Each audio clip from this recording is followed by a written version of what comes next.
সিফাগেট কেলেঙ্কারি। সিফাগেট কেলেঙ্কারি কোন দেশের সাথে জড়িত? সিফাগেট কেলেঙ্কারি কোন দেশের সাথে জড়িত?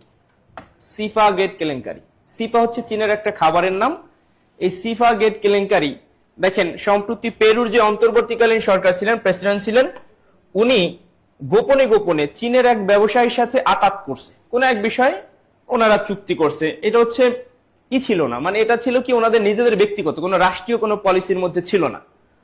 তো রাষ্ট্রের কোনো পলিসির বাইরে গিয়া এই যে পেরুর যেই অন্তর্বর্তীকালীন প্রেসিডেন্ট, উনি এই চীনের এই ব্যবসায়ীর সাথে আতাত করছে, মানে কিছু একটা করছে, চুক্তি করছে। এরপরে এটা জানাজানি হয়েছে, জানাজানি হওয়ার পর অভিশংসনের মাধ্যমে তাকে কি করা হয়েছে, তাকে হচ্ছে ক্ষমতা থেকে নামানো হয়েছে।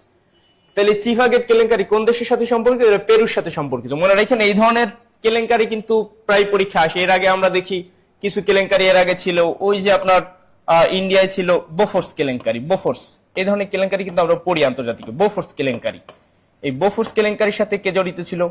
বোফোর্স কেলেঙ্কারির সাথে জড়িত ছিল কিন্তু ভারতের রাজীব গান্ধী, ভারতের রাজীব গান্ধী, ঠিক আছে না? এরকম কেলেঙ্কারি আছে কি? এরকম কেলেঙ্কারি আছে আপনার যুক্তরাষ্ট্রে ওয়াটারগেট কেলেঙ্কারি, এগুলো কিন্তু সব পরীক্ষা আসছে। ওয়াটারগেট কেলেঙ্কারি, ওয়াটারগেট কেলেঙ্কারির সাথে জড়িত কে ছিল?